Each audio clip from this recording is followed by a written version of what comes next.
जय Hind children and friends. English class के video में एक बार फिर आपका स्वागत है। और इससे पहले कि आज हम जिस टॉपिक को लेने जा रहे हैं, हम सुनते हैं एक प्रोवर्ब। हिंदी में एक कहावत है कि खासकर धन या पैसे के कॉन्टेक्स्ट में ये बात कही गई है कि जिस रास्ते से आता है या जिस तरीके से आता है उसी तरीके से जाता है। इंग्लिश में प्रोवर्ब है इसी कॉन्टेक्स्ट में, वो है इल गॉट इज इल स्पेंट। यानी कि इल गॉट यानी अगर बुरी तरह से प्राप्त किया गया है तो इल स्पेंट यानी वो बुरी तरह से ही खर्च होता है। तो हमने जाना एक proverb ill got is ill spent. So, friends and children, आज हम जिस टॉपिक पर बात करने जा रहे हैं वो है एक कंजंक्शन, और कंजंक्शन है प्रोवाइडेड, या उसी को हम प्रोवाइडेड दैट भी लिखते हैं और प्रोवाइडिंग भी लिखते हैं। यानी प्रोवाइडेड दैट या प्रोवाइडिंग, ये तीनों के जो मीनिंग है, अर्थ हैं, वो सेम है। तो हम देखते हैं कि इनकी मीनिंग क्या है। What do they refer to? Meaning है इफ और ओनली इफ, या if and only if, in case, granted, on condition that, understanding.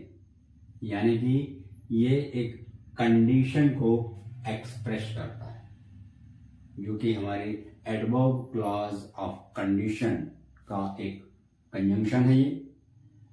तो ऑन कंडीशन दैट है इस शर्त पर,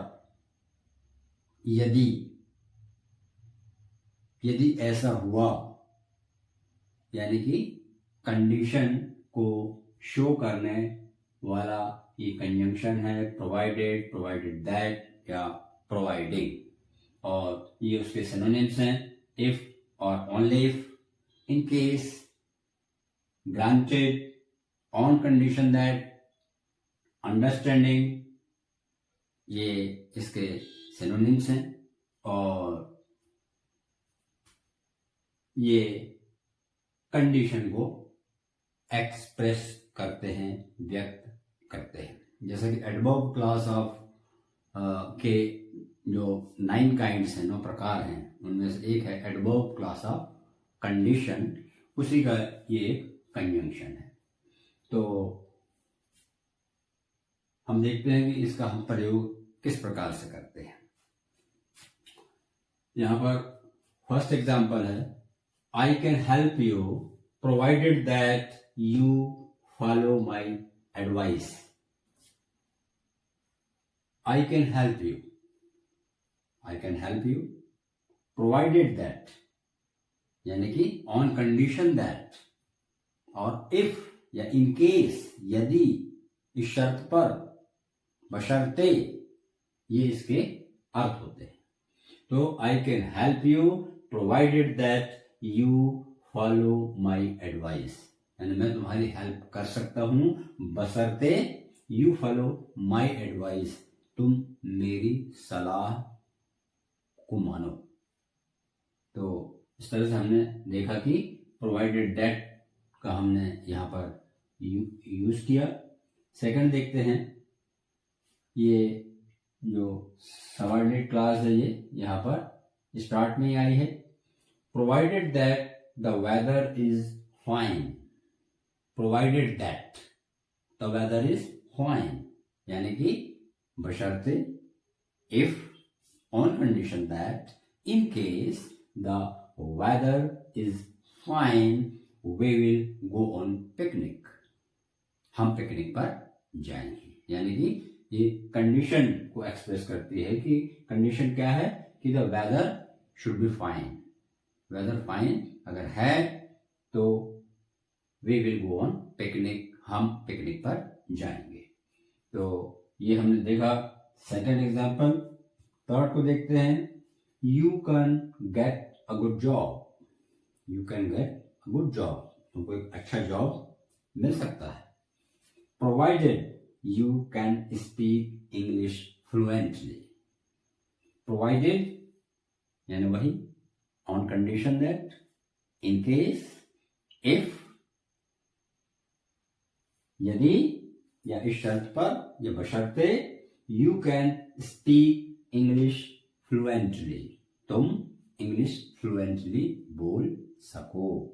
तो दिस इज द कंडीशन। तो इस तरह से हमने देखा कि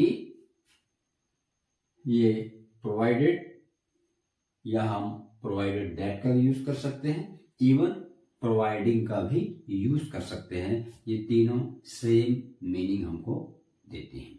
तो हमको ये पता होना चाहिए कि इनकी मीनिंग जो होती है ये it is related to condition. तो ये जो वर्ड्स हैं, ऑन कंडीशन दैट, अंडरस्टैंडिंग या इफ, इन केस, इससे हम इनको रिप्लेस कर सकते हैं।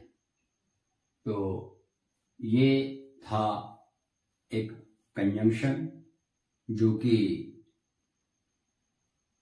डे टू डे लाइफ में अक्सर हम यूज करते हैं।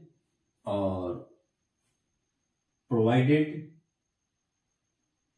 का जो यूज है वो थोड़ा कम फॉर्मल है बजाय प्रोवाइडेड दैट के, but both are use interchangeably, एक दूसरे के स्थान पर इनका यूज होते रहता है। तो मैं समझता हूं कि इस कंजंक्शन का क्या नेचर, क्या ये रेफर करता है, क्या इसकी मीनिंग है और कैसे इसका हम यूज करते हैं, ये आप समझ गए होंगे। अगले वीडियो में हम फिर मिलेंगे एक नए टॉपिक के साथ, किसी नए महत्वपूर्ण परीक्षा की दृष्टि से। प्रपोजिशन हो सकता है, कंजंक्शन हो सकता है, या ग्रामर का और भी कोई टॉपिक हो सकता है। सो बने रहिए। इसके पहले के वीडियो में मैंने बहुत सारे ग्रामेटिकल आइटम्स को यथासंभव उसको एक्सप्लेन क्लियर करने का कोशिश किया है। जो नए व्यूअर्स हैं वो चैनल को सब्सक्राइब ज़रूर कर लीजिएगा, ताकि पिछले जो भी 20-25 वीडियो हैं वो आप तक पहुंच सकें और आप उनका लाभ ले सकें। साथ ही जो कमिंग वीडियोस हैं वो भी आप तक पहुंच सकें। So thank you very much, see you again, जय हिंद।